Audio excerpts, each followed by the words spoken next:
battles should have been over. The fighting should have stopped by now. Peace and security should have been the way of life. But this would not be the case for Israel. There were still battles to come.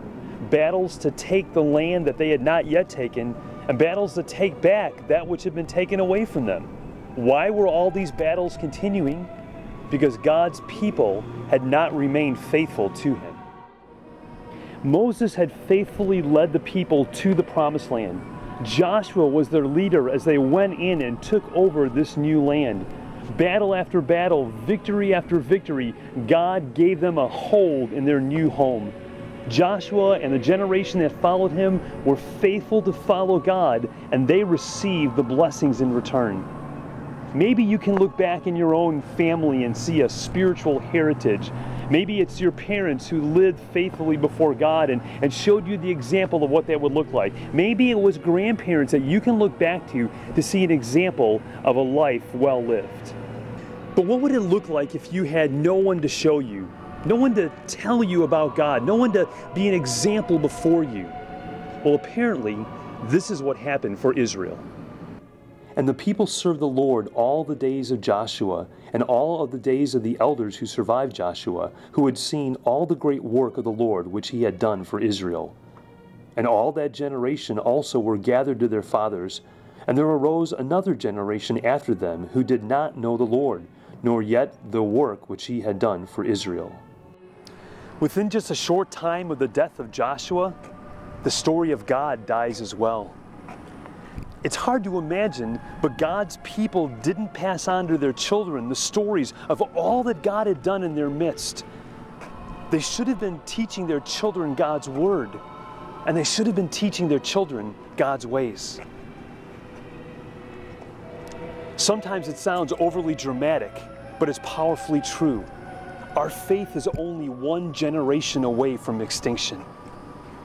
The result of not passing on our faith is found as our story continues.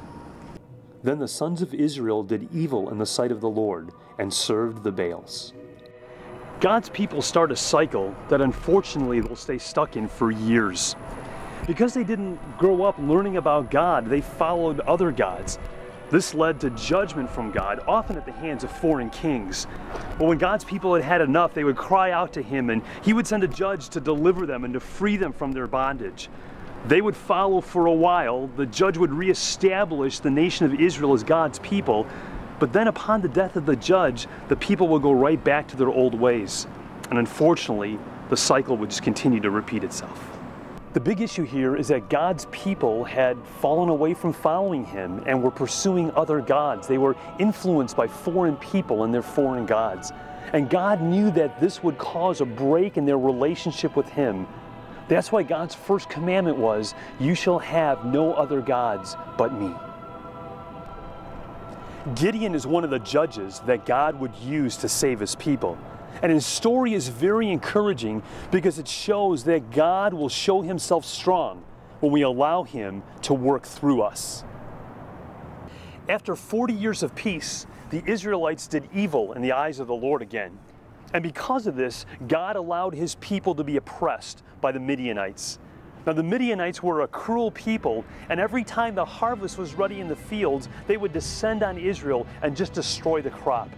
This became such a regular event that the Israelites made hideouts in the mountains where they would flee when the Midianites attacked.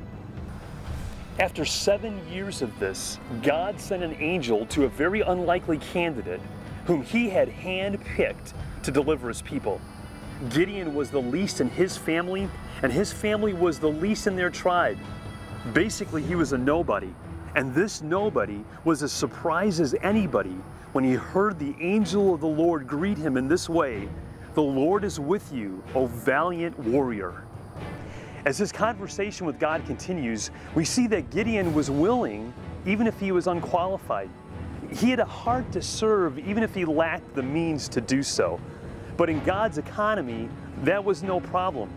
God can take someone who is willing and use them, even if they're unqualified. As God prepares Gideon to take on the Midianites, he shares the details of his battle strategy. If you remember from our story of Joshua and Jericho, God is not only involved in the big picture, but he's also involved in the details. So God will instruct Gideon on the specifics of this battle plan. The United States prides itself on our military capabilities. We have the most advanced, best equipped, best outfitted units in the world. It's this strength, this might that we rely upon in times of war and in times of peace. Gideon sent out the word that God was going to deliver the people and destroy their enemy. And to that word, 32,000 men responded to the call. Gideon must have felt pretty good about that size of an army and the strength that they would have against the enemy. But God knew that was way too many and that the people would be boastful about their own accomplishment. So 22,000 men were sent home, leaving a force of 10,000 to attack Midian. But actually that was still too many because the pridefulness of man would swell up. And that force was reduced to a small contingency of only 300 men. It would be clear that it was God who was the one that brought the victory. God showed himself strong, compassionate, and deserving of Israel's complete loyalty. And this is the place he would hold with them for the next 40 years until the death of Gideon. And then, unfortunately, but predictably, Israel would fall away from God and chase after foreign gods. If Gideon was humble, being willing even though he was unqualified, Samson was just the opposite. He was the proverbial loose cannon. He had been incredibly gifted with great strength, but he didn't seem to know how to use it all the time. Samson was easily led astray by beautiful women and good old-fashioned challenges. Firepower is amazing, but there's a great degree of skill needed to use it effectively. The greater the power, the greater the skill. Even when we recognize God's gifting in our lives, we must exercise it in a context of a relationship with Him. God's people were caught in a trap.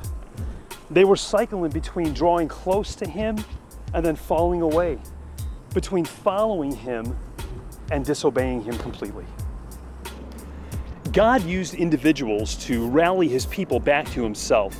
And although this change would happen, it only happened for a short time. As soon as the connection to the judge would die because of their death, it seems like their connection to God died as well. Well, in the same way, God continued to use individuals in your relationship, individuals that can help you grow and understand more about God. But ultimately, it's your responsibility to pursue God and to connect with Him. The story is about God's pursuit of a relationship with you. Your story is about your response to His call.